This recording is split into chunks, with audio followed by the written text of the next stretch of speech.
DJs cooking. People of different identities. Podcast with Biggest CAR.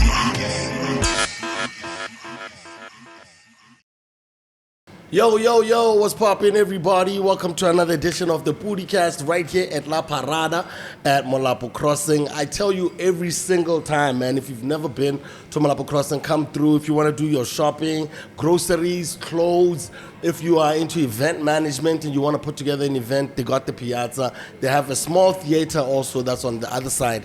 And they've got some of the best restaurants out here in BW. Right, blind Molapo Crossing. You know, you can bring your family out for some lunch.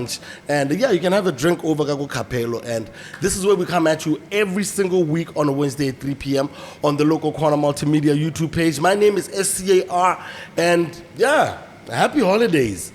And I said to Simolo, people are not going to work on time, but I hope you're not one of those people. You don't want to be ending the year on a bad note, guys, all right? So let's keep doing what we have to do until December is really Decembering. But as usual, we have another amazing guest. This is a guy that we've wanted for a very, very long time. He gets in and out of the country a whole lot. And I don't know, I think maybe sometimes just to come and get his money and leave, but he does come back. And I love it every single time he's in the city because, you see the growth of our BW industry in that he doesn't only come back to just do a gig. He tries to come and bring back an experience, I remember the word curated when he sparked it up. Now everyone is a curator. Curated by. So you inspire a lot of people, man. I'm sure by now you know his laugh. He's been a mainstay on BW radio for a very, very long time. And he went over to South Africa, did his radio thing that side, and he hails from Phikwe. Man, stop. Oneal is in the house. Give it up. What's up, Papa? Thank you, guys. You good? What's up, my G? I'm good, bro. How are you doing? I'm wonderful, man. Finally, we get to do it. Listen, it's been a long time coming, but we always knew that whenever it happened, it would be special. No doubt, my brother. Yeah, and I hope that is going to be special. No doubt. I'm just happy you're here. What are you doing in town? You've been coming through a lot recently. Yeah. What are you doing when you come through in the Gap City? Dude, I have to congratulate you first. Oh, yes. Thank you. Congratulations on all your success and your ability to have maintained as long as you have. Thank you so much, my brother. And pivoting to this, but still remaining true to your core. No doubt. That is something that's not easy to pull off. Thank you so much, I want to brother. just big you up on that. So Thank you so much. Hey, gents, please. Keep supporting. And listen, I have to mention this. So I was speaking to somebody else who also is in the podcasting space. Yeah. The one thing that people don't realize is how much it costs to actually bring all the elements together. Definitely. The team behind the scenes, they need to be incentivized Greased. to continue working. No doubt. And so it's a whole value chain that requires, some kind of financial injection. So I just hope that people out there are aware of some of those things that they need to be. Yeah. They need to be aware of that. Definitely. Yeah. I think they take it for granted. I think that, I also think it's like a blessing in its own way in that it looks easy. Yeah. So if it looks easy, that means we're doing it well. Because absolutely. The problem with B-Dub is that everyone then thinks, okay, let's all jump into it. And then they fail dismally. And then we start pointing fingers at each other. But instead of trying to work in our space, I worry a lot about what these guys think because they're the closest to me, you know what I mean? And if we're good with each other, I think that's the only way we can get product out there. And we're happy if you love it, my brother. No, I do. I think people they're conflating the idea that it's about freedom, some level of freedom of expression. So they're removing the sort of like the cost to it. Yeah. Without realizing you need a budget to be able to put together something like this. No, I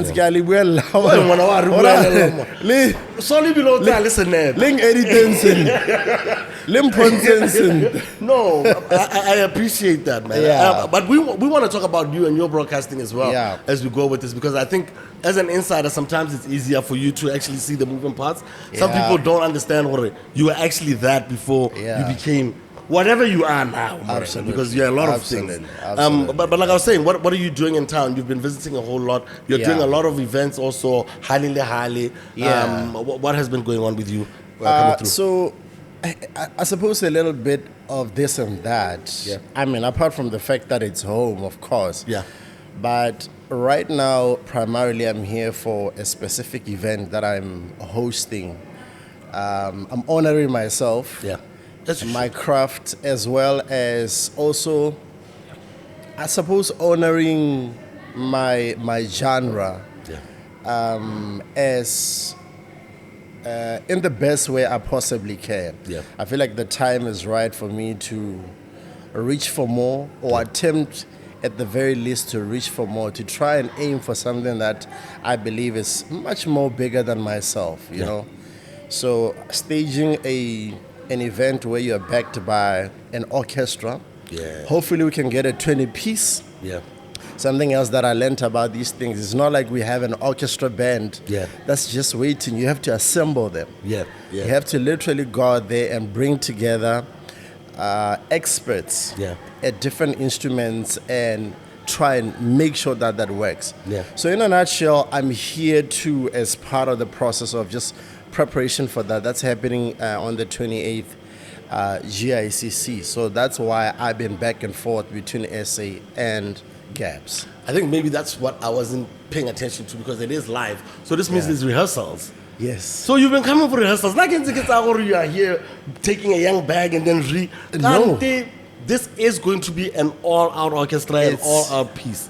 I'm glad you asked that, because people keep saying, hey, Larawe, can't you serious home orchestra? Can't you Because we're thinking of violinist, because we don't have theaters here, so we've never even seen or experienced something like that happening down here. So this is a fully fledged It's an orchestra. I will perform with an orchestra. Look, it's not a new idea in any shape or form. So I think the first person to inspire me to actually think I can do it was Black Coffee. Hey. Black Coffee it must have been around 2014, I think. I'm not too sure. Sometime then. Yeah.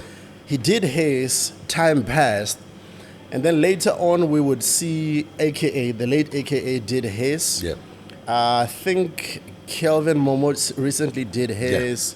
Kabza did his, which I really enjoyed. Yeah. And then you have the Scorpion Kings who did it recently. Yeah. And this is just to name a few, but the first person to actually inspire me about this is a guy I respect so much. He's a broadcaster like myself. His name is Trevor Nelson. Trevor Nelson. Trevor Nelson. The dude from the UK. Yes, yes. BBC Radio. So he does, I believe it's Christmas carols, but backed by an orchestra. So he does that every Christmas. Awesome. So I've thought about that, and then later on I'll see Black Coffee doing it, and then that's when it became an idea to me that as a DJ, I could potentially do it. Yeah.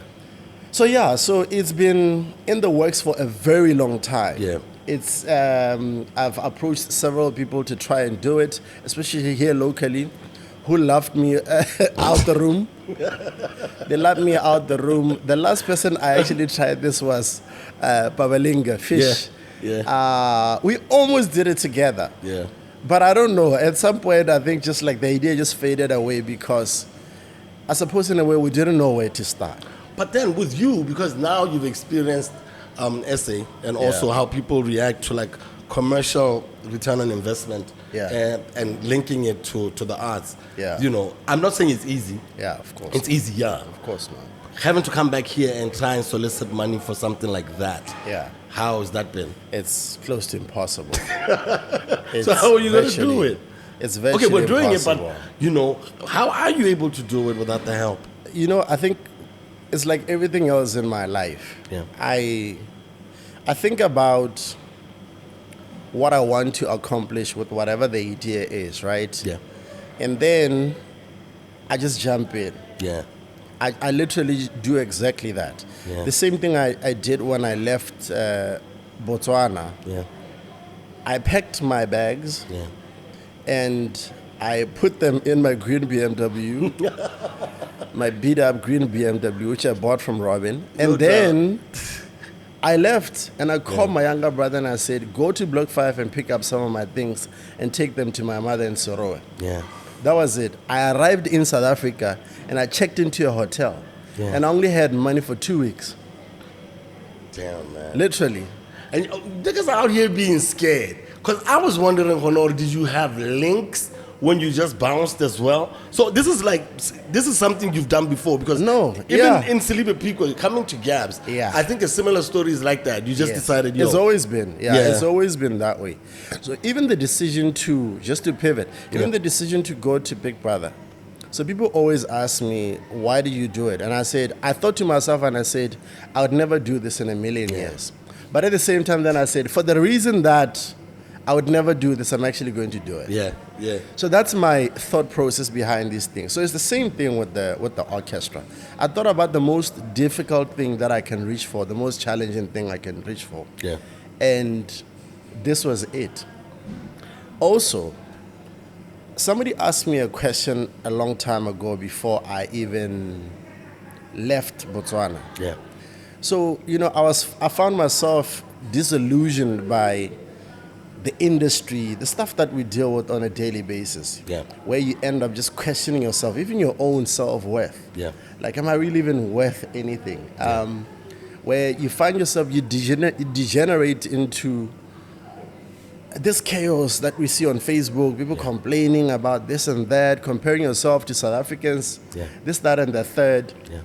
That happened to me, but it was happening internally. Yeah. So I had a sobering conversation, and I hope there's a lesson in this for all of you guys. So this guy said to me, okay, so you complain about South Africans being favored over you guys. Yeah. Let me ask you a question.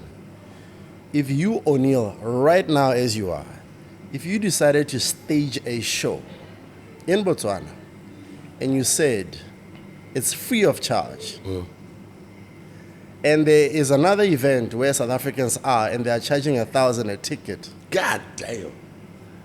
I mean, you already see where this is I going. know. I can tell. And I he can said to tell. me, how many people do you think would come? When I tell you my whole body went cold. Yeah. Because I came face to face with my own reality. I faced myself almost for the first time when I saw that. I'm like, the fact that in my head, I'm thinking, I don't even think people will show up. Yeah. You even have doubts about it yourself. Yeah. So Yeah. then it makes you wonder then, what is it that we're fighting for? Yeah. The idea that some people are being favored over us. Yeah. Isn't it a reflection of, one, how we see ourselves?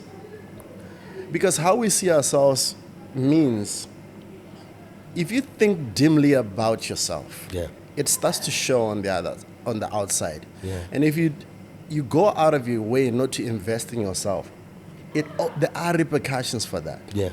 There is an immediate outcome Yeah. to you thinking less of yourself, or not just making an effort about yourself, but more importantly, dude, just like telling yourself stories that aren't true about you. Like, You feel like a lot of people are delusional about what they really think they possess. And I would like some brutal honesty, because Yeah. the at this point in time, I don't think we should really care that much. No, we've we've done done it our all. bit. Yeah, But shit. I think some honest truth could help. Yeah. And Zbizo says it a lot. Sabelo Mudibe, he always says a lot. We overvalue ourselves Yeah. as entertainers in BW. Yeah. We don't really invest in ourselves enough to be saying, we are worth as much as those other guys. So what do you think? Is it about time? Who's supposed to wake us up to that reality if we're not waking up to it ourselves? Look, I think it's painful.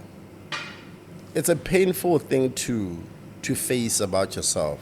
Yeah. And this goes beyond entertainment. The difference is that there's a lens on us. We exist in a visual medium, in that when I fail publicly. Yeah. So it's not the same as somebody who's in corporate who will fail privately and have to deal with it privately. Yeah. We are under the scrutiny, so therefore it's easy to identify when Sky is not doing too well. Yeah. Right? So we are no different from other people. I think the issue that we're dealing with, it's a human behavioral issue. Yeah. It's got very little to do with artists themselves. We have a very difficult time in facing our own reality for a number of reasons. Yeah. I think everybody goes through some kind of transformation in their life across time. But when you decide to do that, I can't even tell you when that happens. Yeah. But for me, I can only speak for myself. I introspect quite a lot. Yeah. So everything that I have done has been a function of the fact that I actually introspect. When I come back home after a hard day's work, I have to take account for what I have done, what I've accomplished, and what I haven't accomplished. I had a conversation with a friend of mine yesterday, and I was saying to him, I go to bed with anxiety, and I wake up with anxiety. Yeah. When I sit down and I'm watching TV for more than 30 minutes, I start to get heart palpitations. Yeah. And he was asking me, he says, why? Why? And I said to him, halfway through it, I start thinking to myself, there is no way I should be having this much fun. I've forgotten something. There is definitely something that I'm missing. I forgot something, a pot is boiling somewhere, and I've forgotten it. Yeah. Now, there are two ways to look at that. That is a problem that needs to be dealt with clinically. Yeah. We could look at it that Medication. way. Yes. Yeah. But at the same time, it's a governing system that works for me. There's a level of awareness in that I know there's more that I can do. Yeah. So therefore, I'm constantly challenging myself. So to go back to the issue of Then how did you duck drugs, nigga? how did I duck drugs? Yeah. Because that's also a factor my. in there. Well, one. You could say you went to gym, but that also is a factor. Anxiety, you know, what am I missing out on? Yeah. Yeah. Most people then run for the bottle or run for drugs. I think it's where I come from. Yeah. I grew up around so much chaos. Yeah. I grew up in a very chaotic environment where it was very confusing, but there was a lot of wisdom in that. I was raised I was given a certain type of life up to a point, and then it was immediately taken away from me, and I was thrown into a township environment. Yeah. And then I grew up in survival mode most of the time. Yeah. I lived in a shebeen. Yeah. So when you live in a shebeen, there's a lot of chaos that happens there, but there's also collateral beauty that comes out of there, depending on how you see life. Yeah. So there were no doors where I lived. There was no fence where I lived. There was no gate. That means anyone could walk in at any time, and you could walk in and you find somebody sleeping. Yeah. And you would wake up and it would be okay. So having grown up in that type of environment, I have known what not to be or what not to succumb to from a very young age. So I've always aimed high. I had friends who had electricity and running water just a couple of meters away from where I lived. So I woke up every day to go hang out with them. So I had this dichotomy between what was supposedly bad living conditions and good living conditions. So I'd wake up and looking forward to go hang out with my friends because I would know what color TV looks like, what running water looks like. Yeah. So I've always known that I don't want this. Yeah. This I don't want. Yeah. So which, for me, it made it very easy to just detest some of the behavior or stuff that you could easily fall into. Yeah. So I've had to take accountability for my life from a young age, even right now. My biggest... That makes too much sense right now, nigga. You just, it's all about an equation in one among it makes so much sense, though. Yeah. Yeah, because you are not about that life. Like, even when you see recklessness that start developing, you won't even say it. And I don't judge people who... and I know that much. You're not there judging at all. No. I don't even judge people who go through those types of things because I know there's a lot of complexity that comes with the way in which we are raised, how a regular Motswana has been raised. We have a complicated relationship with the trauma. Yeah. We Alcohol, grow up with limiting beliefs. I'm sorry, I feel like this is just gonna turn into like. No, you learned some shit, dog. Come on, give us some jewels. And I really don't like intellectual podcasts because I feel like that's just everywhere now. Wherever you go, it's just like No, this is a Botswana experience. You know, you went through it, and you know everything about like what you went through, and we want to see things through your eyes. You know. No, thank you for allowing the space. No doubt, pa. So, I don't judge because I've tasted both sides of a coin. But there's always a downside to this. People see the constant progression because I'm always aiming for something. But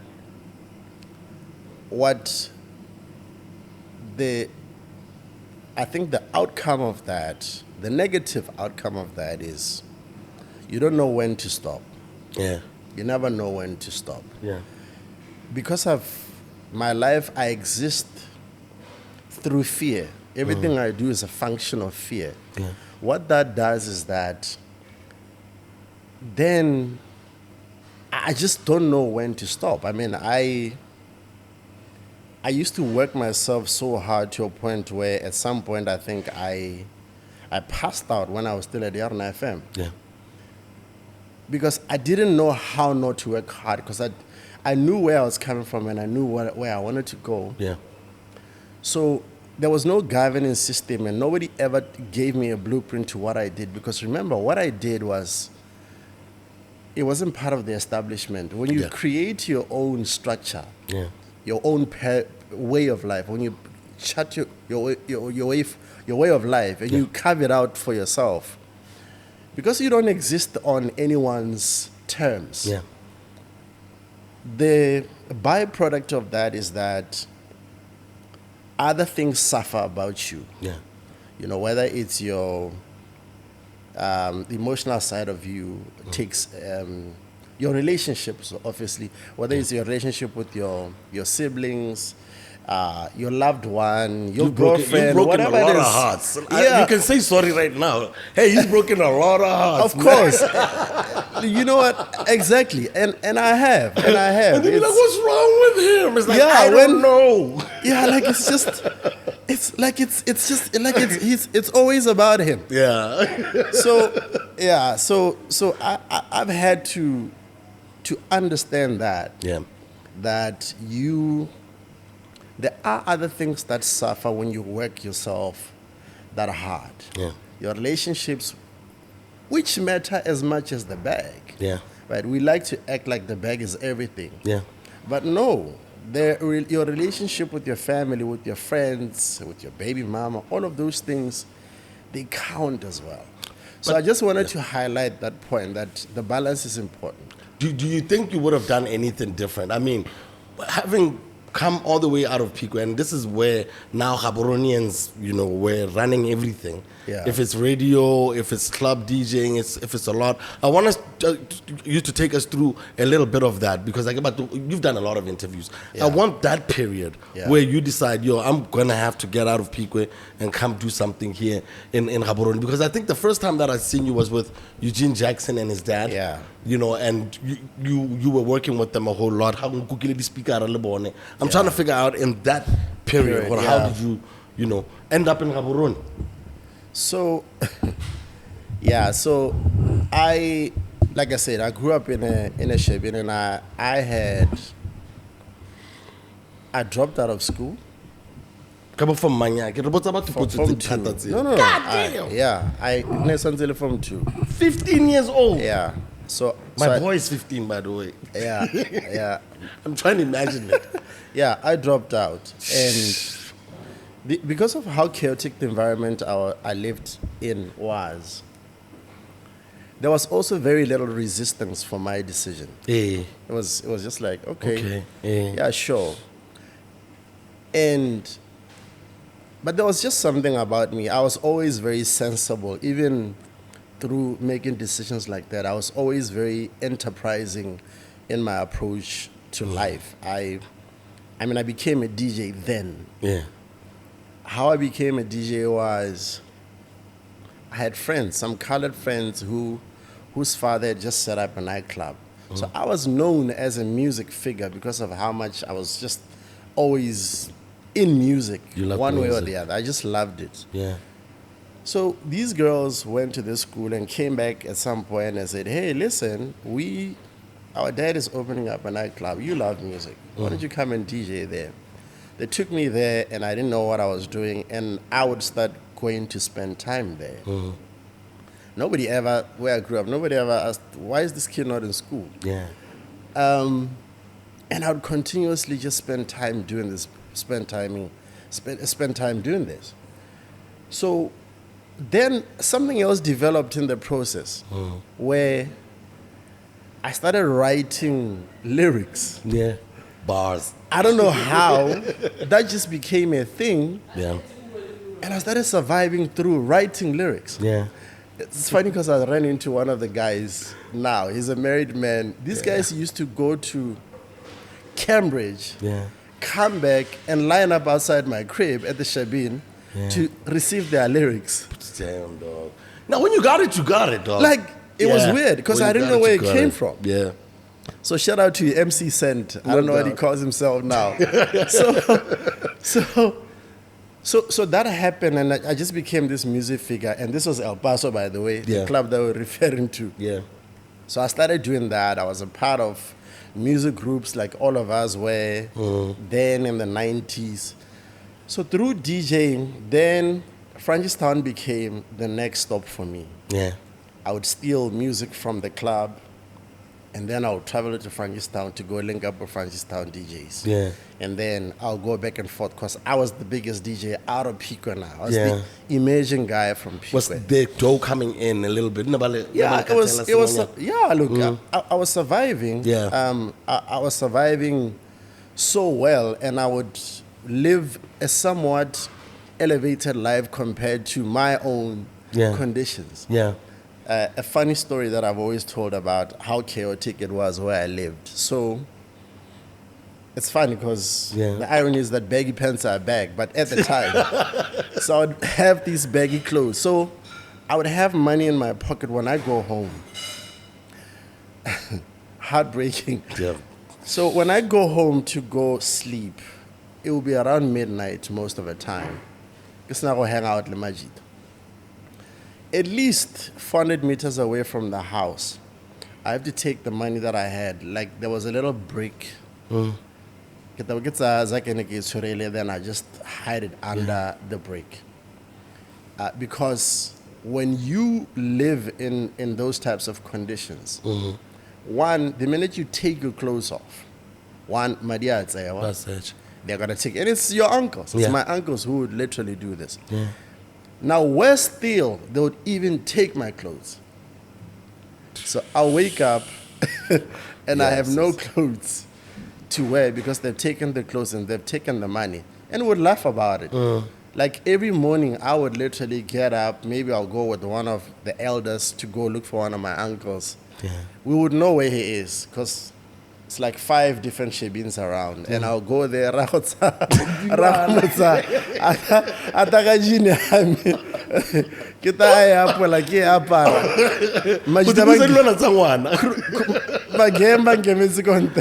damn, dog. You see, when I speak about it now, we laugh about it. Yeah. And I don't want anybody to see this and feel sorry for me, because at the time, it was the best time of my life. Yeah. There was never at any point when I was in that moment where it felt like I lacked anything. Yeah. That's just the irony of life. Yeah. In When you're in it, retrospect, when you think about it, you think, oh my God, those were horrible conditions. Yeah. But how I felt reflectively at the time, it was the best time of my life, because that's a story that I would share with my friends and would laugh about it the whole day. Yeah, so they're going to take your pants. Yeah. So those conditions then forced me to leave. Yeah. And I started exploring with Francistown. I moved in with one of my friends in Francistown. I started much early. Boma Bands, DJ 17, Bo Bassman, like all the guys. Bo DJ Tambai. Lord, Tambai. Yes, the late DJ Tambai. Whoa. So, and that's also why I've got such incredible depth and range in music. Yeah. It's a function of, I'm the sum total of everybody that I've encountered along the way. Yeah. Now, so I ended up leaving for Francistown, and then while I was in Francistown, an opportunity came to become a part of a DJ competition in Gaps. Yeah. Which is the Vista, yes. Yeah. The Vista Spin Doctors. Yo, that was a moment in time, that thing. It was. I can still remember your picture from the VMAG. It was all you guys on the cover of the VMAG, yeah. And when I look back, Book Eclectic were there, Bo McD were there, Rob, Owen Rampa was there. Now imagine, I'm from Phikwe. And you're just coming through. I'm from Phikwe. This is unheard of for anybody from Phikwe. This kid, like, thinks... I went. I borrowed money and I jumped in the bus. No accommodation, no nothing. And I went and I got signed in. Very... Dude, and I struggled with integrating into the scene with everyone. Look, I would literally be in the group as soon as... And I'm also extremely introverted, so I'll go and hide. Or sit somewhere outside under a tree somewhere while guys are just interacting. It was very difficult for me to interact because I never felt like I belonged, you know? Yeah. So then time... Which is also crazy. I'm sorry. Because I think some of these questions are selfish also. That's okay. This, being an introvert and then ultimately ending up on radio was always what messed with me because how do you see? Yeah. You know, you're that guy on the radio. Yeah. But when you're around people, you're all the way over there by yourself. Corner. Yeah. So I've never managed to understand that animal right there. Or what was, you know, how do you explain that to anyone? Or I'm an introvert that's also an extrovert when I'm alone. Yeah. So, you see, these things are a function of, I think, self-mastery. Not that we can ever attain that. I think you constantly chase a level of self-awareness where you are able to know where you are and where you fit in. Yeah. I struggled. I didn't know these things about myself until I started interacting with people. Yeah. And in fact, I started exposing myself to even like, you know, DJing spaces and whatnot. When I get booked to an event, that's how I ended up learning. Because what I would do is I'd be so excited about going. When I arrive 15 minutes later, I want to leave. Yeah. I kept on questioning. I'm like, why? I don't understand what it is about me. Then I started doing a bit more research. I discovered psychology in the process. Yeah. So I started doing more research and I got to understand my personality traits and where I fall in within the spectrum. So I'm a neurodivergent. It's an actual thing that there is a particular side of society that is sensitive to energy. You are sensitive to stimulation. So basically what introversion is, it's sensitivity to energy. And I'll give an example. Biggest misconception is that a shy child is just a shy child. And you understand? There's a clinical side to shyness even. But then they are sensitive to stimulation. So the idea of going to a place that's full of people and they're talking at the same time, you experience an overload in your system, and what that does then is that you begin to reject the environment that you're in. So in order to survive that, you constantly need to take breaks. People don't know, even at my big age, when I'm out at an event, I literally take breaks. I go to the bathroom, not to do anything, and I'll close the toilet and I'll sit down. Even right now, for 5 minutes or 2 minutes, however long, take a deep breath, and then I'll go back out there and I'll interact again.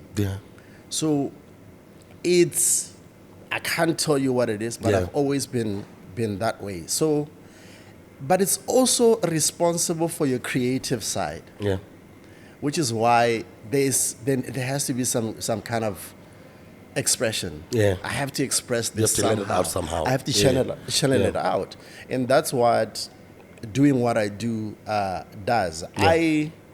I hide away from people because I'm protecting themselves from me. Yeah. Because now I've got two faces. Yeah. I'm either smiling. If I'm not smiling, I look very angry. I just look like I don't want to be here. Yeah. So I'd rather I'm smiling in all my pictures because the opposite. Yeah, too. The opposite is horrible to think No about. doubt. So in short, I am an entertainer, and the process I have to put on a show. Yeah. So I perform the act of being out there in public and doing that. But what I don't negotiate is when I need to go. Yeah. It's time to go. It's time to go. My car is always parked in a certain way, Yeah. facing a certain way. I can't be parked in ever. Yeah. It doesn't matter where we are. And also, I don't hang out with a lot of people because I can only hang out with you if you understand and if you know that you need to protect me in certain spaces. Yeah. What I mean by protect me is that when I'm with somebody who knows me and maybe they see somebody talking to me at a distance at an event, Yeah. they're able to say, hey, I think they've been speaking for too long. They Yeah. literally walk up to me and say, hey, listen, Yeah. I want to talk to you about something. Yeah. And then take me away from social that thing, because I'm sorry guys, it's a thing. But I think it's what's really important about it, because some people, like I say, end up taking substances to be trying Yes. to stay in that environment. Yeah. Because I think a lot of musicians and DJs, sometimes Yabe was born to do drugs or not. born to drink, but just to course not. cope. You know, Yeah, it's because a- I've talked to my lady about that, and I'm not trying to make it about me. No, here. dude, I But think like I've it's seen context. myself drink just to stay around people. You know, Yeah. just to be able to like, okay, if I'm sober around these niggas, Yeah. I might get into an argument or I might not, but I'm being paid to be here. I know you are an introvert. You know what I I've mean? always known that. So but I respect that a whole lot. I want to take it to when now, you're in the Spin Doctors thing. Was the Yeah. plan ever to end up staying in Gaborone, and how did you end up staying in Gaborone? So the plan was move from Phikwe to Francistown, from Francistown to Gabs. Yeah.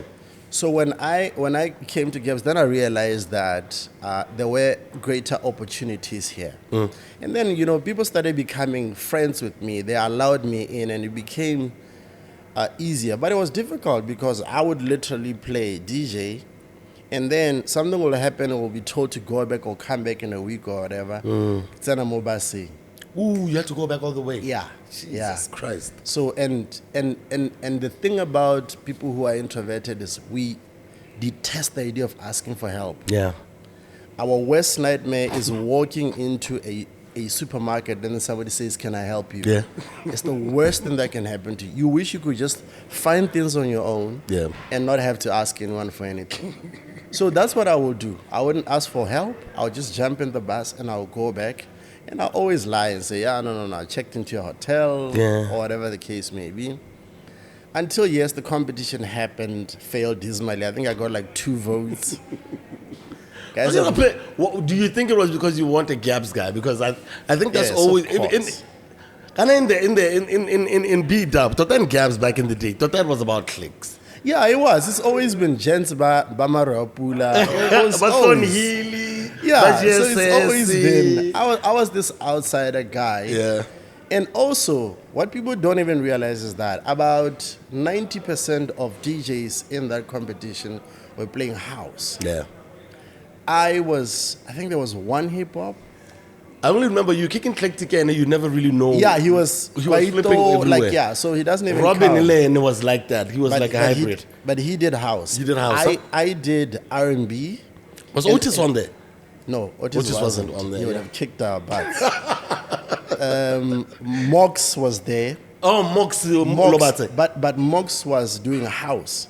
and then he just scratches. Yeah. So I was literally the only one Yeah, who yeah. played hip hop and R&B. Yeah. So at the time, it was It was popular, but Nah, not that on much, radio. But on radio, Yeah. like on charts on radio, but not as a medium that a DJ is Yeah. using to express themselves. Yeah. So I was an anomaly from the get-go. Yeah, I remember that much. So that didn't work out to my advantage. So I went in. I was obviously nervous, and then I literally got 2 votes. Jesus Christ. And you can imagine what that does to you as a Oh. skinny little boy Yeah, dog. from Phikwe. But it didn't do much to me. It didn't deter me much because I never felt like I belonged. Yeah. I wasn't competing with anyone. I was just grateful for the opportunity, and I knew that it was one step towards something else Yeah. that I wanted to become. No, some So stuff. days went by and I started becoming comfortable with the idea of coming here. And I met, there was an aunt of mine who lived go Tsulamusis at the time. Somebody I didn't necessarily have a relationship with. I was told her she's around, she lives here. I went and I looked for her, and then she lived in a shack there. Yeah. And then she hardly ever lived there anyway. Yeah. It was like her place, but she just never used it. So I found the key. Well, she gave me the key, and I would go spend time there. And then I started going to gigs to go hang out, go Moribo outside. Yeah. But I would walk from Moribo ke Zoom. yeah. It change maina ga ntsi. Yeah, you know. God. So I'd damn. walk from Tsulamusisi to there. Nig. Yeah, daily. And then when the club closes, about 4 or 5, I would walk back again Zips. to that, and again, I would never ask for help. So something special happened while I was in that shack. There was a box. There was a box in the corner that I never bothered to open, and I'm using a candle every evening. So there was a box in the corner, and I reached out the one night, and I just went through the box. It was a stack of old magazines, and also there was a book in there called "Nothing Lasts Forever" by Sidney Sheldon. So I had never read a book or a novel in my life. Yeah. So I took it. I had time on my hands. That day, I had enough candle to last me the week. So I went through this book and I started reading it. I think second chapter, I was just consumed by it. I got lost in the book, and I read it, and I would enjoy it so much that I didn't want to finish. I didn't want it to finish. So I'd save it so that I can have something to do tomorrow in the evening. Yeah. After my exploits. So I'd continuously do that.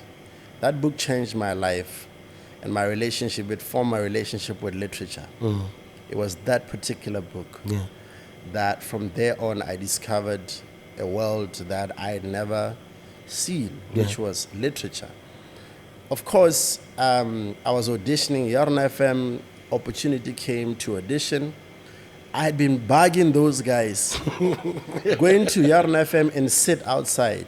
Yeah. Now, they were rejecting me, but they wouldn't make it so obvious. Yeah. The reason why is because this kid, who is he? Skemang like this. His command of English is non-existent. Like, he's just...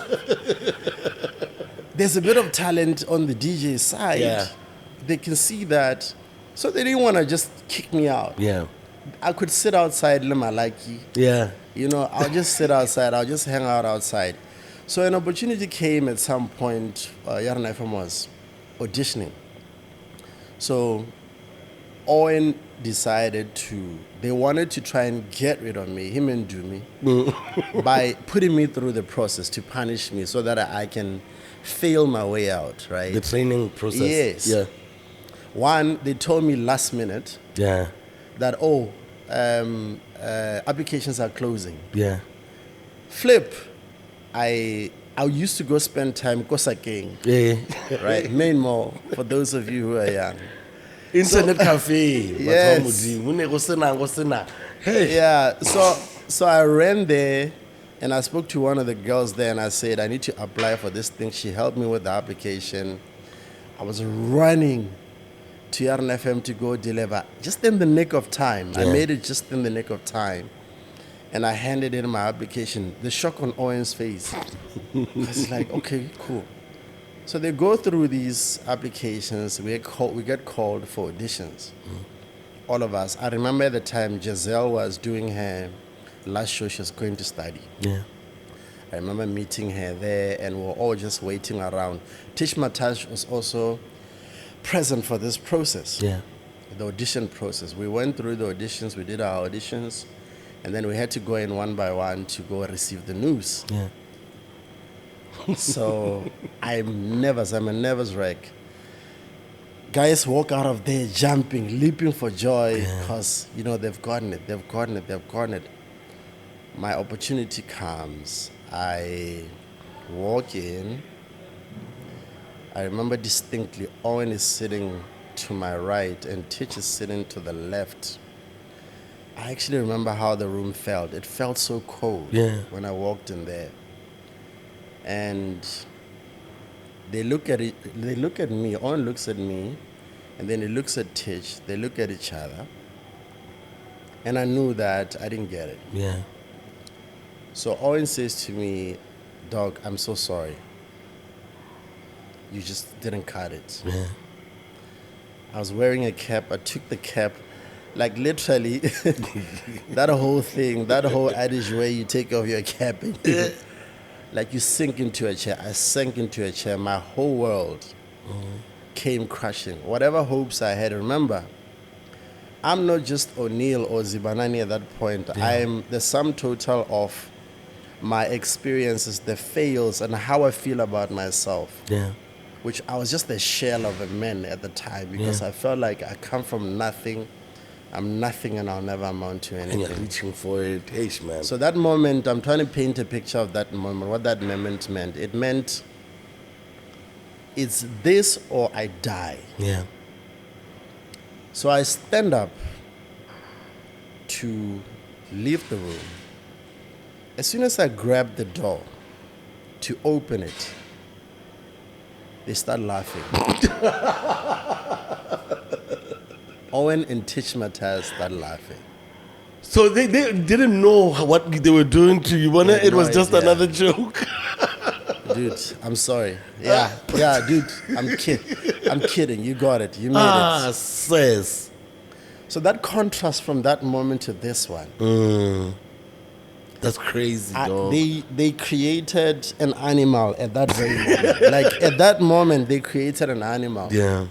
Because I would then go on to work so hard that I remember the one day, I can't remember how many shows I had done, and Owen said to me, I'm really struggling with you about it. If you don't improve your communication skills, I'm going to have to fire you.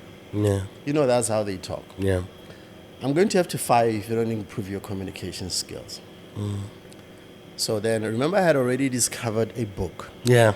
Yeah. He gave me some tips. I think take up a course or something, just like, because this is a matter between, it's either this or we let you go. Yeah. So for me, school was not an option because it meant money I did not have. Yeah. I was like, where can I find books? I started finding any and everything that I could read, whether it's a detergent I would read it. Yeah. I would sit in the bathroom and I'll read the back of it. I would read anything I could get my hands on. Then I started investing even in books like The Economist. Yeah. Like I was reading The Economist when people were reading The Voice. Yeah. That was me. Yeah. In private even. Yeah. So that's sort of created that ability to start comfortably speaking. I wasn't perfect. It needed to be refined. And it's something you constantly, even today, something you constantly have to work at. But I'm sure you could tell when people were making fun of it. Yeah, of course. Especially I can only imagine. You are in a public platform. These are supposed to be some of the people that you work with that are supposed to be close to you, and they're making fun of it. Dude, I was made fun of. Kind niggas don't know. Like, I was made fun of for being an outsider, for my weight, for my hunger, for my cheekbones. Like I was made fun of at every turn. Even like joke, like there was so much vitriol that would be hidden in jokes. And I got to learn to unpack those things on my own. Or that was actually not. That was an insult. Yeah, that was an insult. And names were created, but again, by the grace of God, when you live for something greater than yourself, it's very difficult to see those things. Yeah. Yeah. So I ignored them and I forged ahead, and I would begin to displace guys in their shows. I guess they weren't seeing you coming. Because I had no distractions. I was the guy, I would literally sleep in the DJ room. Yeah. And they wouldn't know that I was sleeping there. In the morning, I wake up and I get back at it. So everything I have done has been chasing that moment just to not go back to where I was. Yeah. And earlier on, when I was reflecting on my life, that's what I meant by, unfortunately, you just don't know when to stop. Which is why, if you look at the trajectory, Phikwe, Francistown, Gaps, Joburg. What's next? And do you know how many times right now I've been sitting thinking, what's next? What's next? Yeah. Even right now, there's a burning desire to either do UK or just Europe or... Yeah. So you're constantly going, and that affects your relationships. Because I'm trying to say, I saw you with your son. Hey, we're all over the place with this. Yeah. I saw you with your son, and I'm thinking, you're forging that relationship and making it much tighter. Yeah, look. So how's that going? And with you staying out of the country, you seeing him sometimes. I think that's when I used to see you a lot when you were coming to come and check on him. You know, what is that going to mean? And marriage and stuff, nigga, come on. So my son is a man now. He's 19. Yeah. And we I don't know any. I know there's the black experience, and I also don't want to sound like I'm making excuses for us. We are a complex being. Yeah. Black men are complex. The black experience for a black man is very, because you navigate your way through life, one, on your own. Yeah. There is no script. There's no formula. We only understand one thing, one language. It's and provide. And provide. Nothing else in between. Yeah. The nuance was never catered for, and we were never prepared for the fact that in between work and provision, life has to be lived. I still have other responsibilities that require of me to show up at my 100% all the time. There's education. There is constantly competing for positions, for all of that. And then there's obviously the emotional side of life. These things take an emotional toll on you. Yeah. We don't know. We don't know. That has not been catered for in our lexicon, in our curriculum, on any level. Yeah. The fact that we are emotional beings to some extent, that has never been catered for. We grow up, we normalize the fact that my dad has never given me a hug. Yeah. He's late, may his soul rest in peace. Yeah. He's never given me a hug. Yeah. But that's not because he didn't know better. Like, he's never known that kind of affection. Yeah. Yeah. My dad never said thank you to my mother when she put food on the table. Yeah. That's just... And I grew up seeing that. Yeah. So I've always had a relationship, a difficult relationship with intimacy. Yeah. Because I've never seen it fashioned for my own benefit. I've only seen intimacy fashioned on TV. That was my first contact with intimacy. And intimacy, I don't mean it in the sort of sexual way. Yeah. I'm just mean proximity. Yeah. And the ability to exist intertwined with another person, to coexist with another person and have some kind of symbiotic relationship. Yeah. An exchange of that nature. I've had to constantly teach myself to do those things. So that means they are not my first language, they're my second language. Yeah. So I have to think about the fact that I have to hug you. Yeah. I have to think about it. I have to think about the fact that I have to express myself to you Yeah. intimately so that you can Yeah. feel a certain way. Which is also why at some point I discovered psychology. My passion is two things, two disciplines, is philosophy and psychology. Yeah. Each of which are driven by the fact that I wanted to understand myself. And I spent time pathologizing myself. Like I'd go back into my life and perform a whole analysis. analysis, psychoanalysis on my life.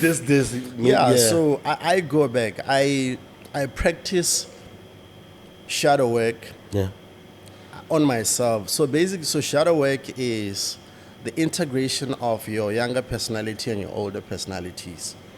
So they're constantly working against each other or working towards one another. So the integration, the perfect integration of those two is what shadow work seeks to do. So the shadow side is the one that wants to degenerate into drugs. The opposite of the shadow is obviously the light.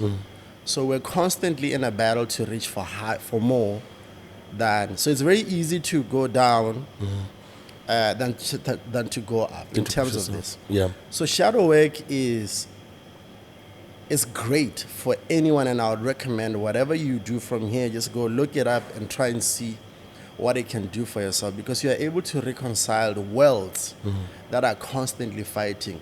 You don't just pick up drugs because it's fashionable. Yeah. That started from some place in your life somewhere. Something broke and it was never taken care of, which is a problem that we struggle with in this country.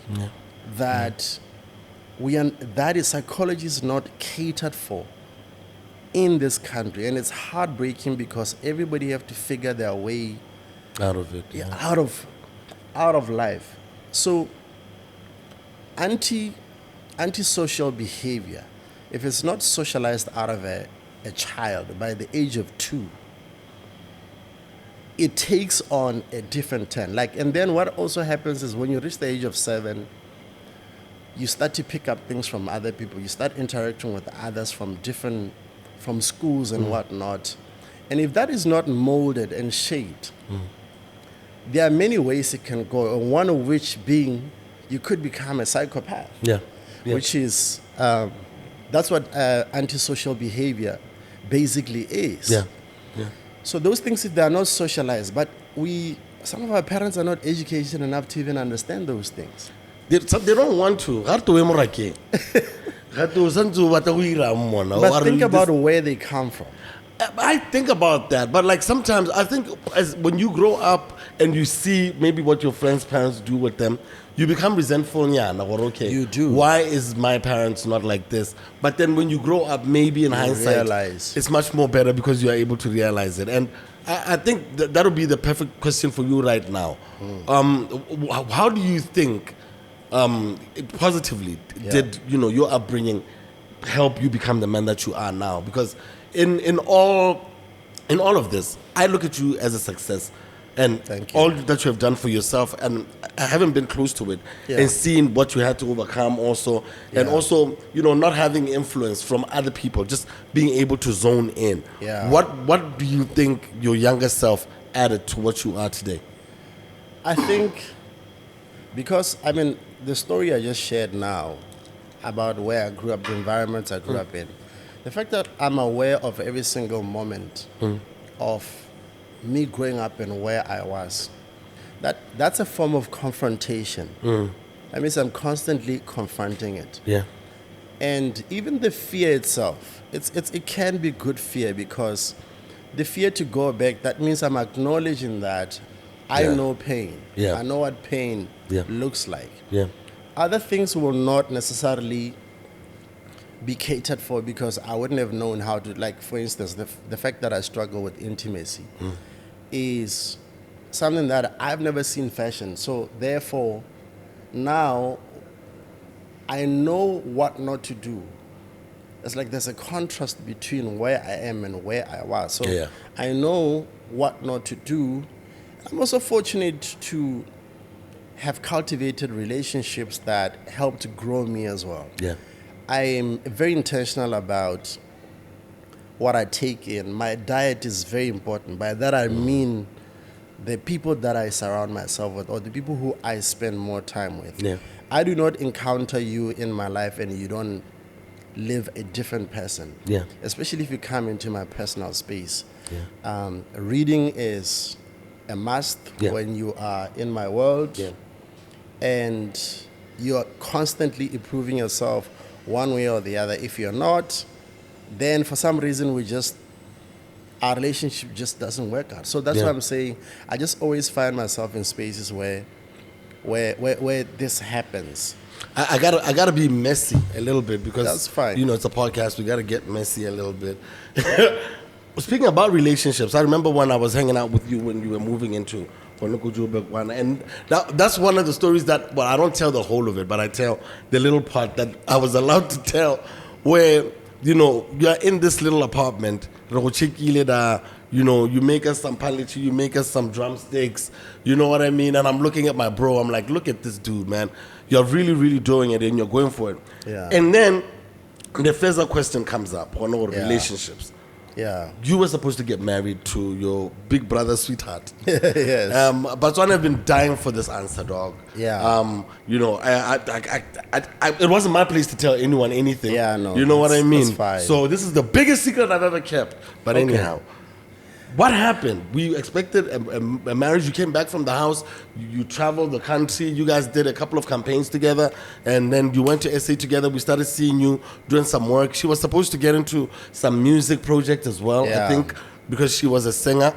And poof, Yeah. no Feza. We just see fish and chips And there's shop. there's no word about it. There's no, absolutely no word. Yeah.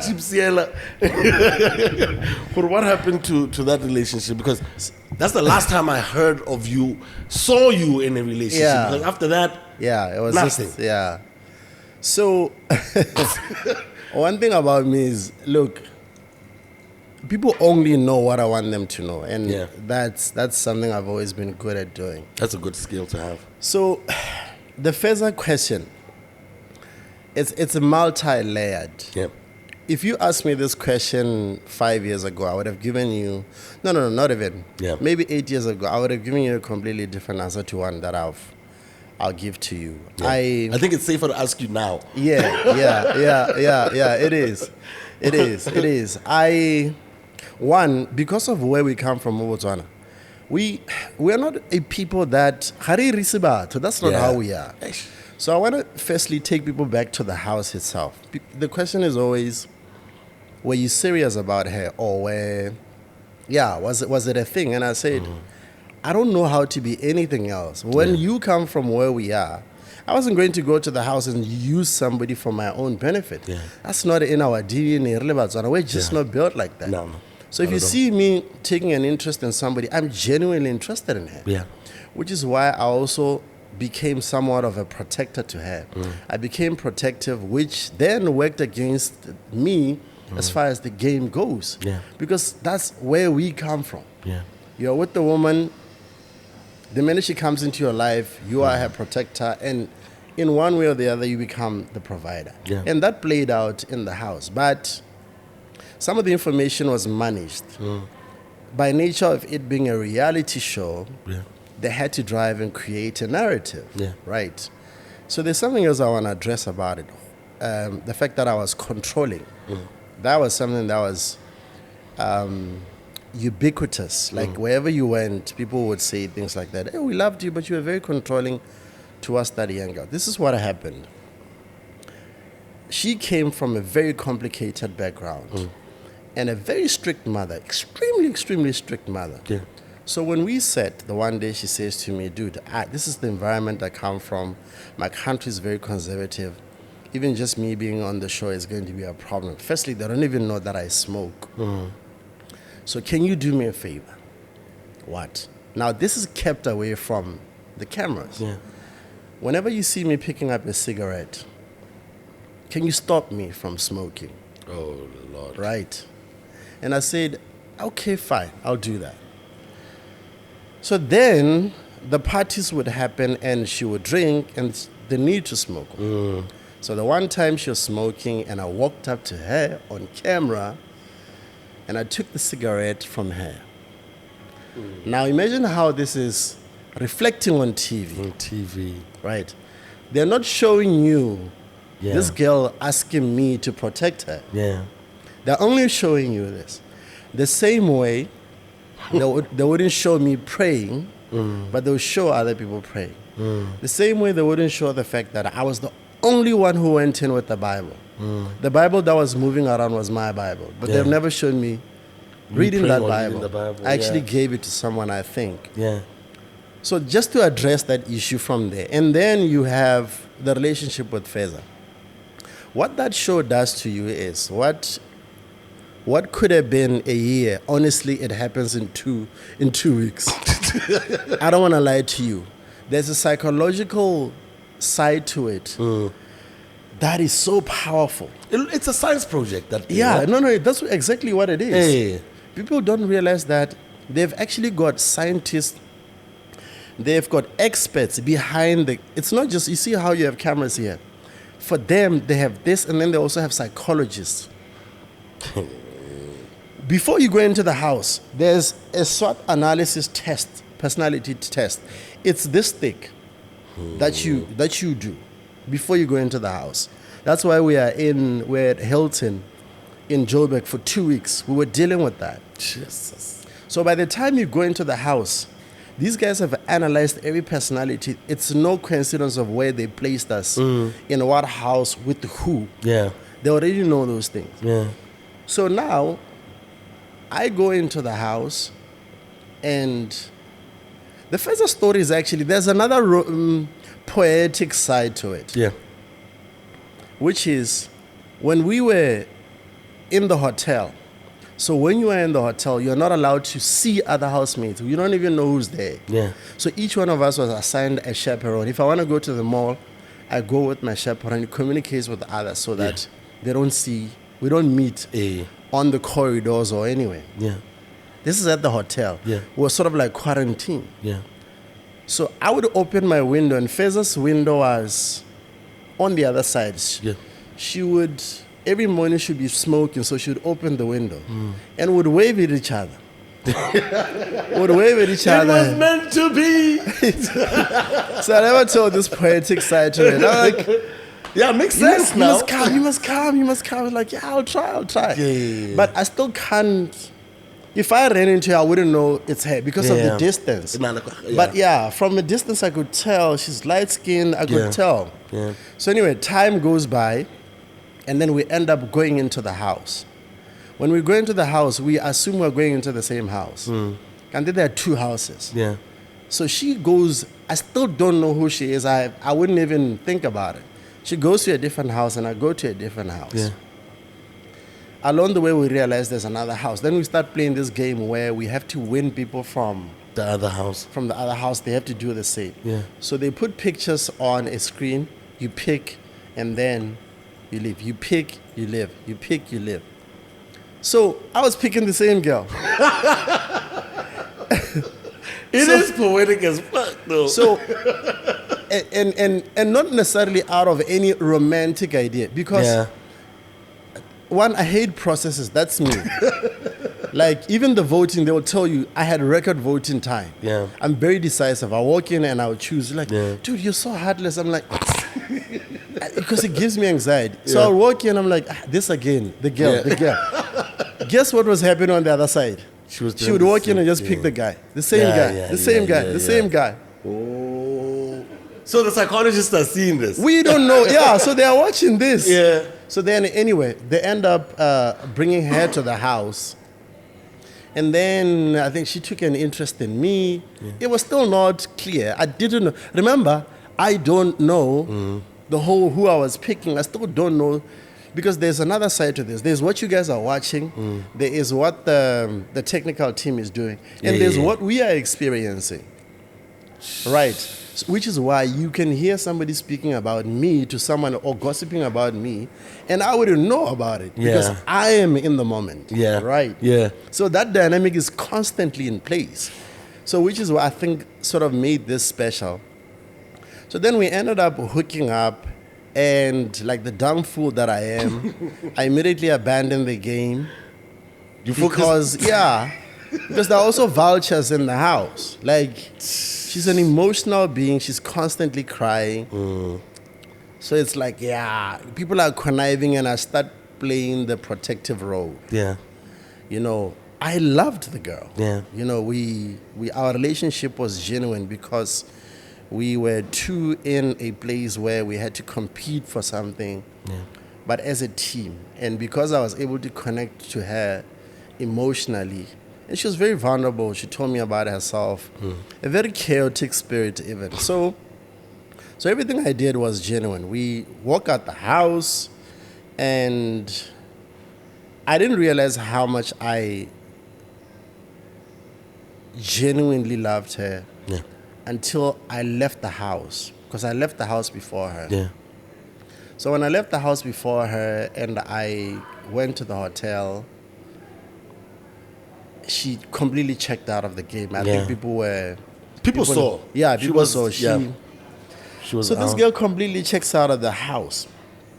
But there's another dynamic that's brewing. In Tanzania, they're not taking it lightly that this girl has checked out of the game because of me. So this is also creating some kind of animosity towards me. Who the hell is this guy? Like, can she just get her head back in the game and whatnot? And I'm starting to lose Tanzania now, even though I'm outside. Yeah. So I remember when I walked into the hotel room and I saw her, they showed her on TV because Big Brother was on. And this girl was completely gone. I'm like, oh my God.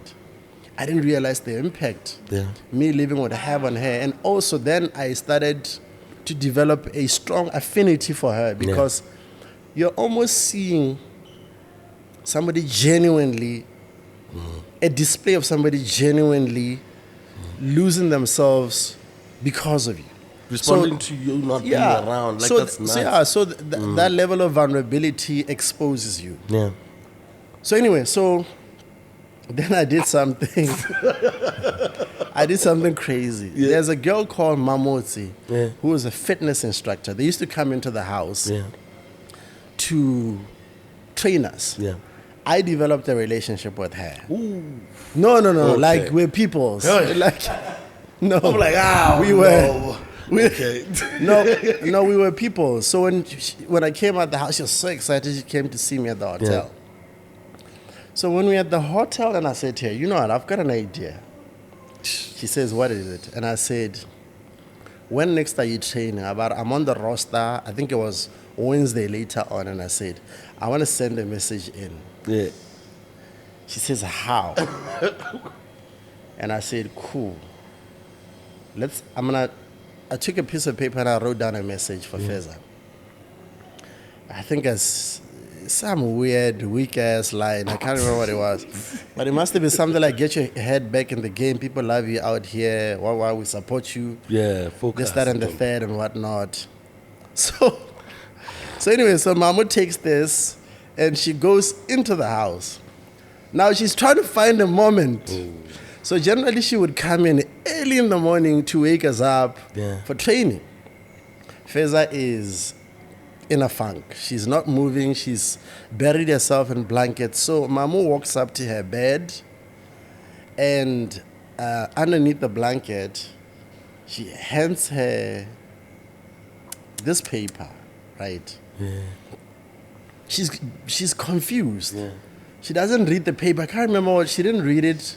I think she took it and she put it in her pocket and then she went out. They went to trains. Yeah. So Mama is training them. Mama is training them. And Feza has a very cold look about it because so Mama can tell, no, this girl is still not aware of what's happening. Yeah. So then they finish. So as they finish, Mama walks up to her and then I whisper something. Feza is still not getting it.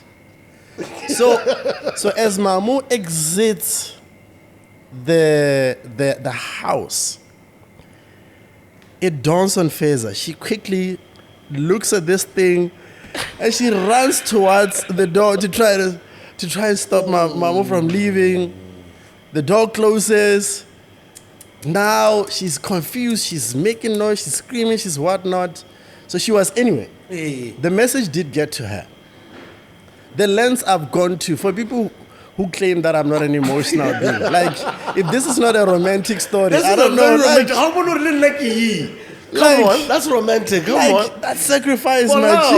I mean, Yes. come on, man. You know that moment in a movie when you're running to the train? Like, that was it in slow motion, and people are doubt. assisting you along.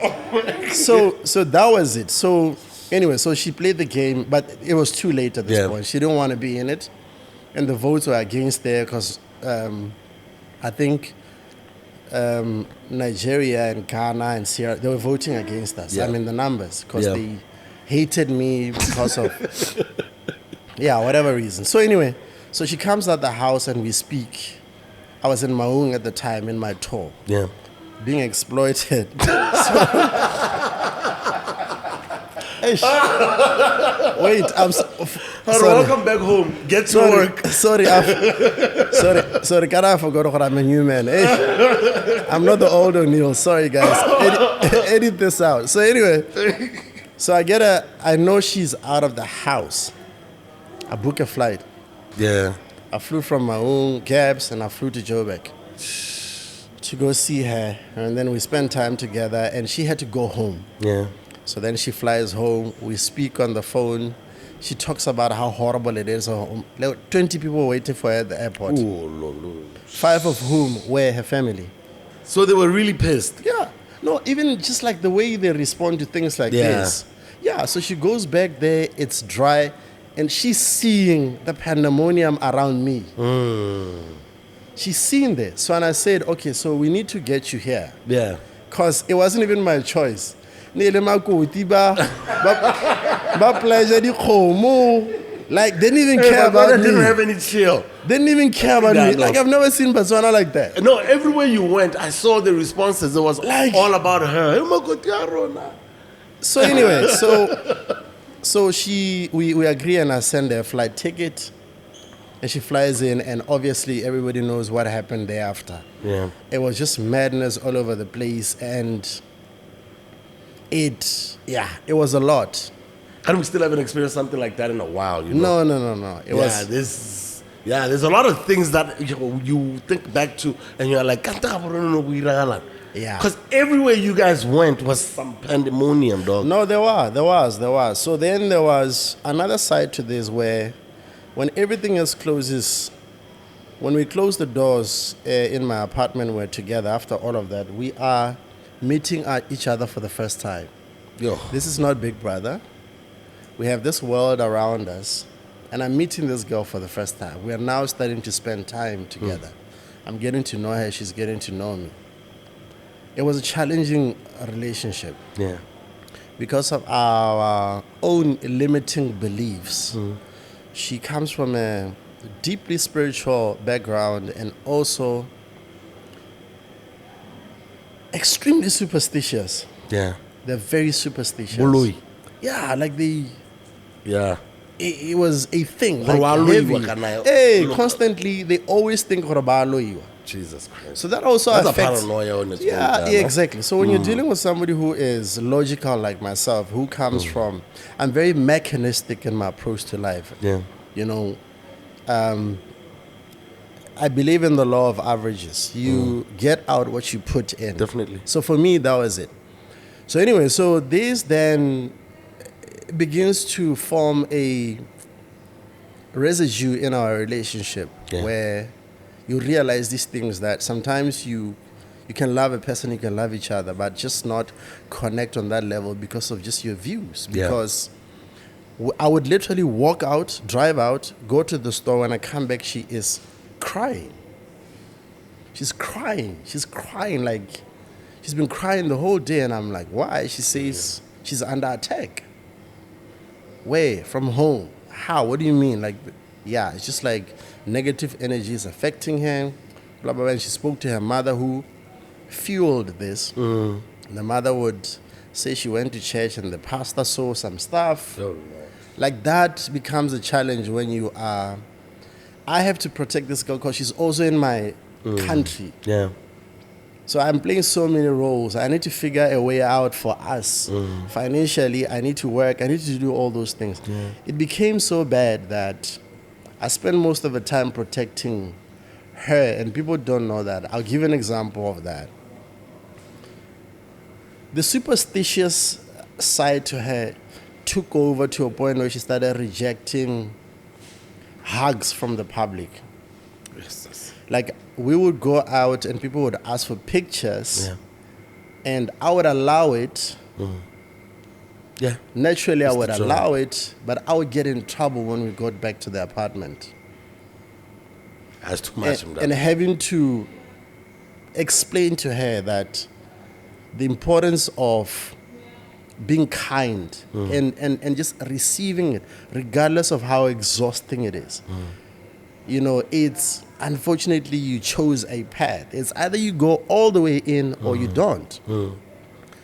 So that constant tug of war created a build-up over time of just like distrust and just like all of those things would happen behind the scenes. And then people started talking in her ear. Biggest mistake of her life. Where back home they would say to her, you are making Oneal, not the other way around. Yeah. If you went there, you'd be big in Tanzania. If you are more popular than him, people want to give you money. In fact, people give you money, but they give it to Oneal. Oneal keeps the money. Oh, Lord, yeah. So that started becoming a thing. You actually, the fact that she's bigger than me, like, conversations like that would happen. And yeah, so we moved to South Africa. I moved to South Africa, and then she went back home, and then she came and joined me in South Africa. Fortunately, at the time, I'd already moved out of the hotel, and I'd gotten an apartment. Yeah. We did a shoot, True Love magazine. That was me. So her dream was to be, she was an artist. Yeah. But it was always a struggle with her because she was not respected as an artist in our country. Yeah. Which is unfortunate. She was upcoming in her space. Yeah. So then I started now playing the role of having to fend for us. Yeah. In South Africa, because I have to now start getting her opportunities. Remember, she's superstitious. Yeah. So her dream was to work with my Phikwe, which I worked so hard to get. But before we got to that, then I managed to get a collab with Donald. Yeah. I got her in the studio with Donald's writer, songwriter. We would go to the studio and write songs. She would reject some she would keep. We were constantly working on work, and I was working to surprise her with my Phikwe. Yeah. So I finally get confirmation from my Phikwe. This was just towards the time when she started traveling back and forth because people were speaking in her ear. So she would go to Tanzania, and they said, "What are you doing? You're wasting your time. You're wasting your time." This is family, Ghana. These are her friends or her industry. Both family and friends. Yeah. So this started even affecting the work. Like, I would go out to hustle, I'd come back, she wouldn't have gone to the studio. And I started looking bad to these guys who are writing songs on behalf. Yes. By the way, those songs are still sitting in my Yahoo account. I still have those songs unrecorded. So I'm doing all of this, and she's still being told that he's not good for you. Yeah, she's bigger than me. I don't know what that was. And I never even at any point tried to fight that. Yeah. Dude, I went into there after hosting the second most listened to radio on RB2. Yes, sir. Pursuing fame and whatnot was not a challenge to me. Like, it's never been a thing. So then it was a battle, back and forth. We would clash quite a lot. Because I'm still a very logical person. Mawe, can we work? Yeah. The work needs to be done. Once you're done with all of this, the work still remains. Shot a music video for her song. She wrote a song, which the song was about me. So it's just very unfortunate what happened. It was not coming together. Then this girl at some point left for... Our relationship now was really strained. Yeah. But again, I protected her from the public. I protected everything. Yeah. So, by the way, this is when I really discovered psychology, literature. Yeah. So then she, at some point, when we finally broke down, the relationship broke down, I think she left for like 3 months. When she got there, she changed the number. Changed the number. Yeah. So, changes her number. I tried to reach out to her. I still can't reach her. And then the rumors start swelling up in Tanzania. She was doing interviews, but in Swahili. Hey. So she was doing interviews in Swahili, and this was the running narrative, which I never spoke about. I got abused. He beat me every day. The one time he beat me up and locked me up in the house, and he was feeding me through a small hole. I had an abortion. A forced abortion. He beat me, and I had a forced abortion. What the? Yeah. So, here's the hell? So here's a lesson on how to deal with the rumors. The idea that even when these things would happen, and I'd never say anything. Yeah. I learned this concept at that time that when you know the truth, keep quiet. My friend, that's one of the most difficult things you ever do in your life. Yeah. To not respond when these things are being said about you. Yeah. Do you know how many followers I lost? Can I only imagine East Africa, and if it's flying around like Even that. Botswana, we were divided. They were completely divided. Yeah. There are Botswana who still hate me because I never responded. Yeah. Even to this day, they still didn't. I went into a hole every day. I would pray that when I wake up, they wouldn't have written it in English. It would still continue to be in Swahili. It was never ending, Maji.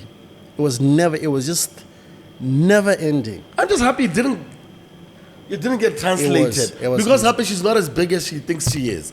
That's why no one cared to translate that shit. So I remember she was also dealing with, I would call myself a psychology major at the time. Yeah. So so when she did this, I went deeper into psychology literature. Yep, sir. I went deeper into psychology literature. And then at some point, I started realizing, no, man, she's the victim. Yeah. How is she the victim, dog? You see, that's another thing. The one thing that separates us from animals is our ability to rise to a higher good, to completely rise to a higher good. And that's what I did. I found the idea that what you lose in the fire, you discover in the ashes. Yeah. That's what it was. I discovered psychology. I discovered myself. I realized how strong I was. And then I also discovered my friends through that process. Then what happened? I flew to Tanzania. Hey. I flew to Tanzania, like deep. She comes from a small town called Arusha. Jumped Dar es Salaam and went. I was sleeping in airports going to Arusha. I got there, I found her number and I called her. She got shocked and I said I'm at the airport, Arusha. She picked up the call and then she hung up. Obviously out of shock. I expected that. Got my taxi, checked into a hotel, and I went into the hotel. Later on, she turned off on the phone and called me and said, where are you? I told her, he said, look, I don't think I want to come see you, blah, blah, blah, blah. So then she eventually sent her sister, I think. Because the family knew me, the mother and the sister knew me. The sister came to see me. And we talked. She wanted to get the context of what happened and whatnot. So she ends up leaving. I'm sitting here like, yo. And imagine if these people all come to your hotel room and they believed all of this stuff. Weren't you afraid? Gore batho ba ba ka tswa ba dumela story said bata anong to attack you, or were you just coming to iron everything No, out? but it was Labohea. easy. I knew it was easy to believe. It's also nice to believe that. Yeah. You know, Yeah. I know that's just It's- human it's way behavior. easier to believe that, It's easier, but I've never shied away from Yeah. confrontation. Especially when you know you're not in the wrong. You know. So the sister walks out of the room having a completely different picture about me. Goes back. Later on, she comes to her senses. She says, I'm coming to see you. And she comes to see me. My heart broke when I saw that girl. Dude. The condition she was in. She was a shell of the person that I knew. She was a completely different person.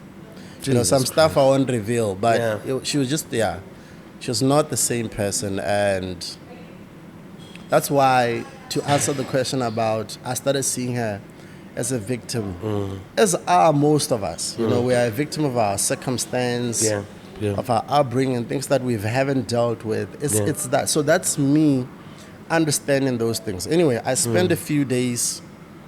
I saw her once, and then she left. I expected to see her again the next day. I didn't. Instead, what I saw was, I spoke to her mom, and she said her son wanted to see me. I didn't want to mention his name. Yeah. The son had some kind of liking to me. He had seen me on TV, and he had seen me once, and he really loved me. So he said to the grandma that he wanted to come see me. So they came to drop off the son. I took him to the cinema. We spent time. We spent. Yeah. She didn't have a child, huh? Yeah, she's not here, by the way. She's not there. She's wherever. So I go to the cinema with the son. We spend the whole day. We do lunch together. In the evening, I have to go meet up with the grandma to drop him off. That boy, he cried his eyes out. Jesus. He cried his eyes out and got in the car and left. The next day, tried reaching out. I think I heard she was in Kenya. She had gone to Kenya. I said, nah, cool, it's fine. So I booked my flight and I came back. That was then. Damn, dog. I know you're stronger than a lot of us, man. So I came back, So I came back and I started rebuilding my life quietly, and then the narrative really started changing back home. Yeah. The person that I saw started disintegrating from that to, dude, like same-sex relationships, like it just one thing after the other. It was just like, and again, this is not my story to tell. It still remains, and I still continue to protect her as somebody who I shared a life with. The stuff that I choose not to reveal, I function of my own healing. That I've had to heal through some things that I heard about myself, which I didn't even recognize. I even questioned some of them myself. I'm like, did I actually do that? That sounds like gross. But anyway, I think the next time we attempted to talk was she sent me a message on Instagram. Must have been about maybe 6 years ago. She sent me a message on Instagram, and the message was, please send me your number. She said it in Swahili. And that was something that we did privately, like where I knew she would say something in Swahili to be cute. That's like a relationship quirk. So she said, please send me your number. And I said, why? And then she blocked me. That was the last communication we had. You know, Omana fame, like I don't know what lesson there is to pick up about fame there. You know that. You know, I don't know even if it's about pain or about like fame for young women. You know, and especially if you don't have like a real talent. And then you want to be famous. You know what I mean? You are going to end up in a whole lot of other trouble. You're going to end up with the same-sex relationships, all this other stuff, because I guess you just want to stay famous, Yeah. but you don't really want to work for it, and that's why you won't go to the studio. Yeah. Yeah. You feel me? Yeah. And there's a lot of that also happening in Mobotswana. I'm sure you've seen even on our timelines, Yeah. where a lot of these young people become famous, just like a Big Brother will make you famous, and then now it's like, all right, why are you famous? Yeah. Yeah. And then you really don't know why you're famous, and you can never get that feeling again. And I think we need to talk some more to that. I wish we had longer time. Yeah, this has because been a long you know time us, coming. we're gonna Yeah. rap for a while. I want to get into some other questions as well. Yeah, that's cool. That's right. Hey, because I know you won't have to pay. You took us on a ride, nigga. Yeah, Pause. and I've never told this story. I think Because I thought you had done something because Yeah. one history Gaborone Yeah. when he was a younger guy. I mean, I'm Yeah. trying to put these Oneals together. Yeah. It's almost impossible. yeah. It's almost impossible, but I'm lucky enough to say I'd seen Yeah. where the growth was going, especially Yeah. where with the reading and the introspection and all of that. I could tell Yeah. that you were in pursuit of something, you know, Yeah. a better version of yourself. No, that's You know. that never stops. That never stops. I mean, more recently, it's also witnessed by the loss of our friend Yeah, and rest in peace, Naledi. Naledi. All those things they shape me into becoming the person that I am.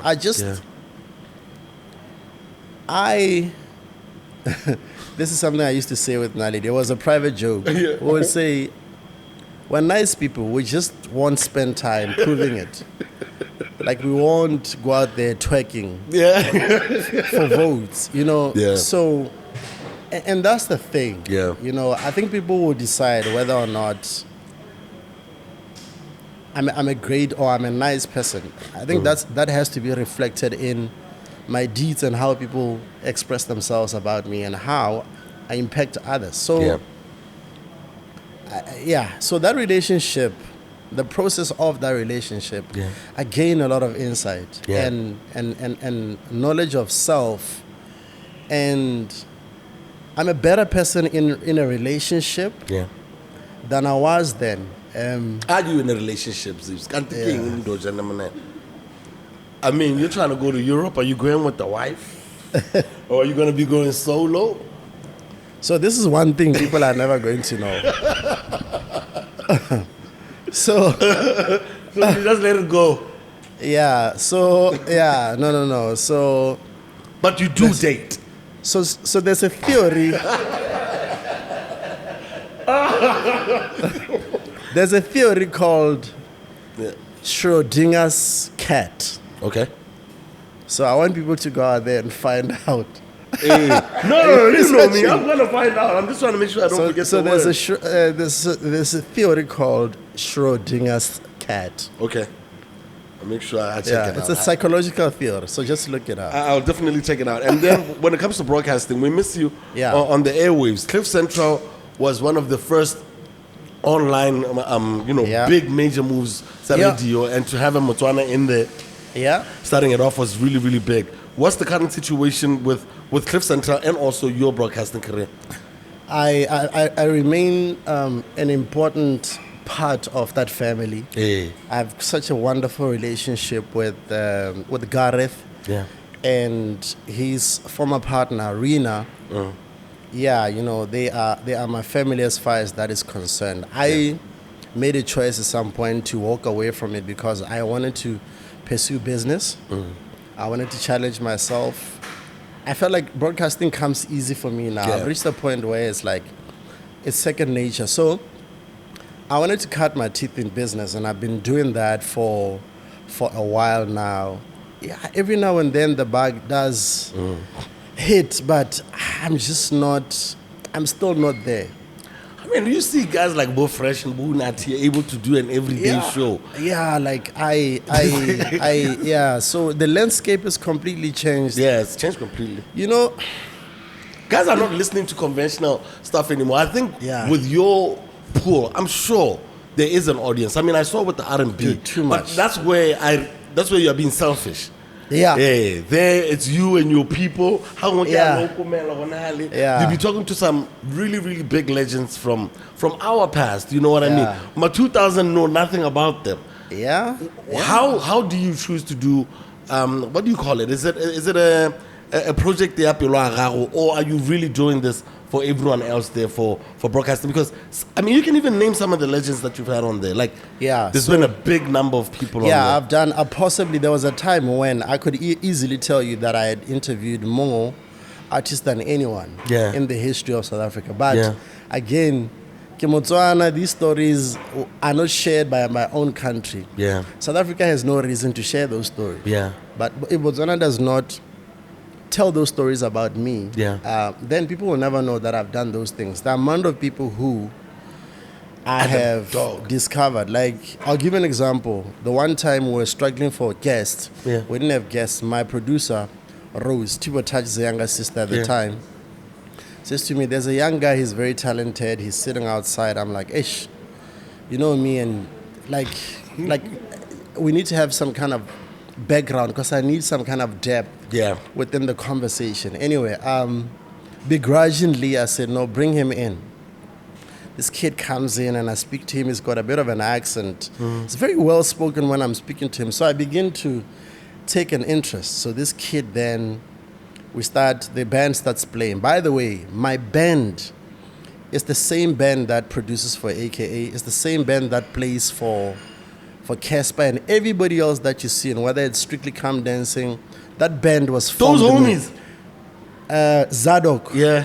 Those kids were formed as a band by me. Come on now, man.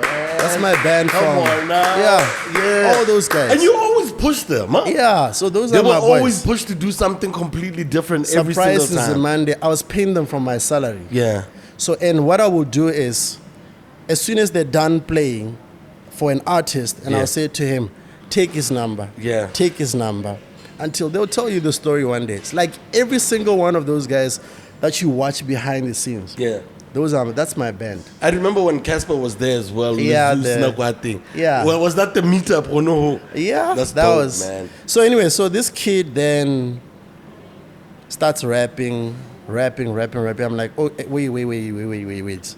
Now I'm starting to get excited. The band is also getting excited. This kid starts rapping. I'm like, what? That kid is nasty C. Nigga, no. That kid is nasty C.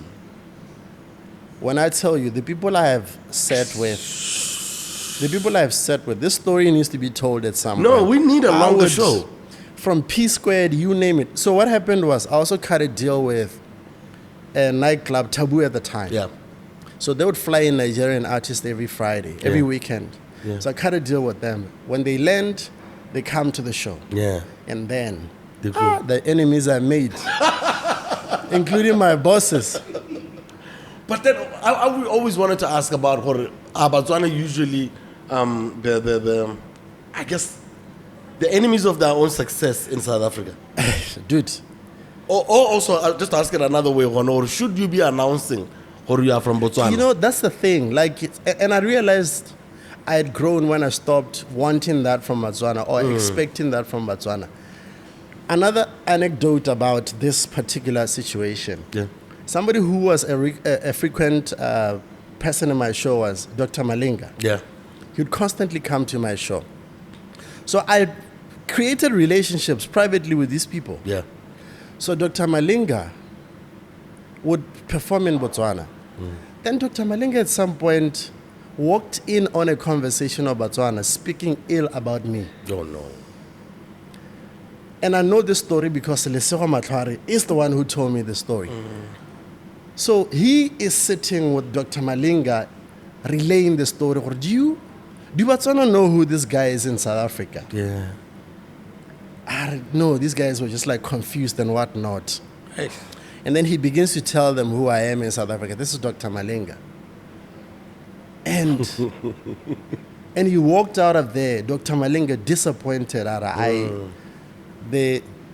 What I've heard here and the person I've met and the person who has put me on, Yeah. who has constantly put me on. Yeah. Before Fresh almost joined Cliff Central. Yeah. The first time Fresh was at Cliff Central, it was me. Yeah. First time Glenn Lewis was there, it was me. Yeah. Fresh I can't remember. I stand to be corrected. But I think a contract was already drafted for him. Something happened along the way, which is where I think the fallout with Touch and Cliff Central happened. Yeah. And some of those things didn't happen. But again, growth is realizing that you don't want any acknowledgement for those things because good people just do good things. Yeah. Like, period. Yeah. I learned something recently that I love, a quote that I love. Old men plant trees, the shade of which they never get to sit in. Sit under, yes, sir.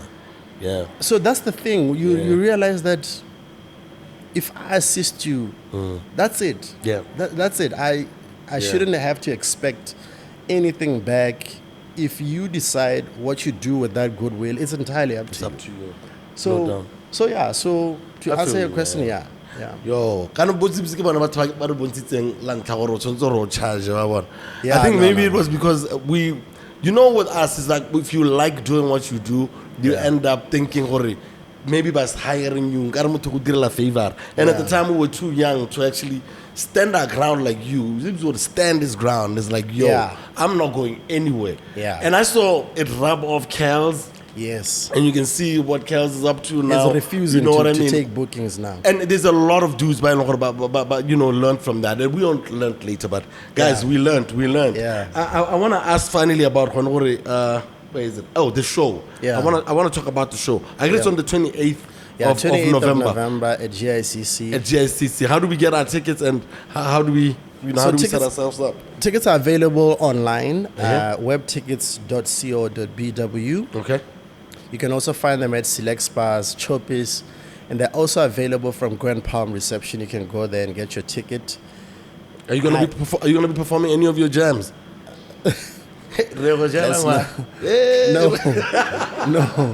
No. I was with Bangu this morning. He sang another one. I forgot. Ariki,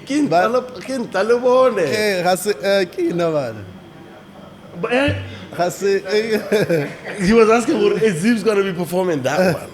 Yeah, that's funny. That's funny. Look, it's I don't know if that's going to happen at any point in life. Maybe in another life, at some point we'll do that. But it's just gonna be beautiful music that So it's a showcase. Yes, sir.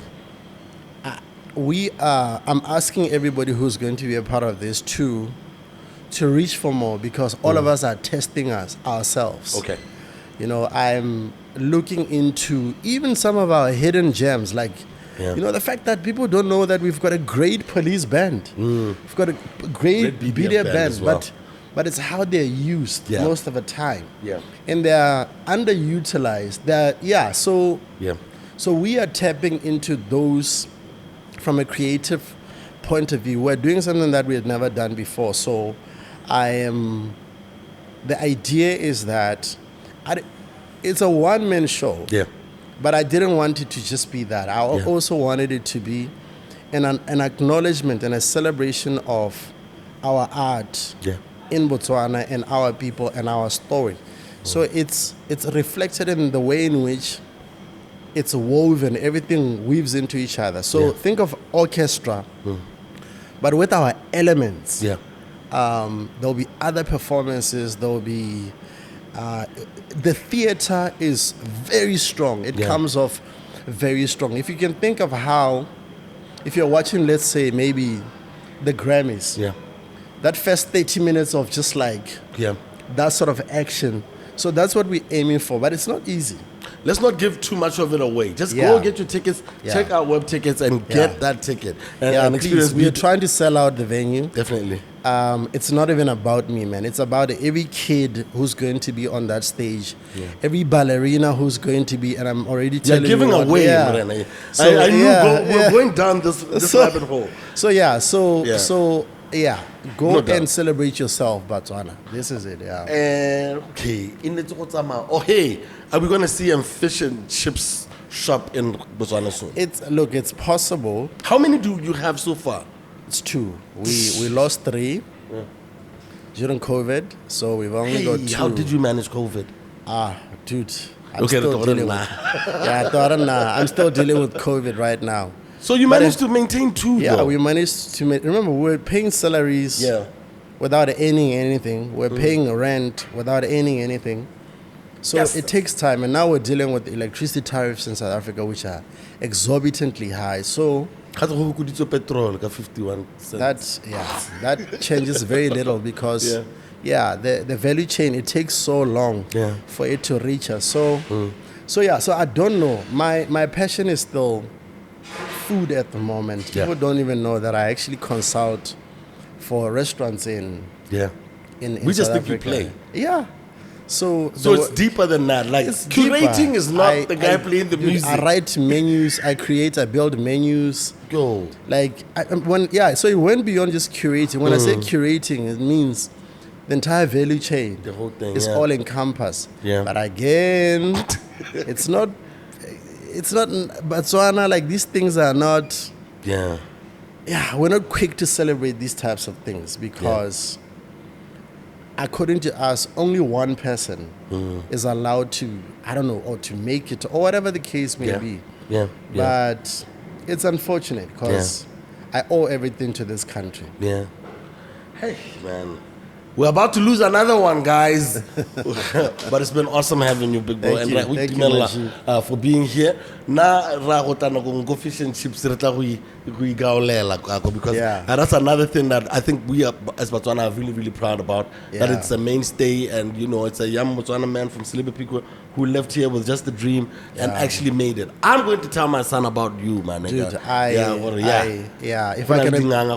I can be an example to just anyone out there, so I'll take that. For me, that's more than enough. No doubt, guys. And that's our show. The podcast comes at you next week, Wednesday at 3 p.m. right here on the Local Corner Multimedia YouTube page. We love y'all. Peace.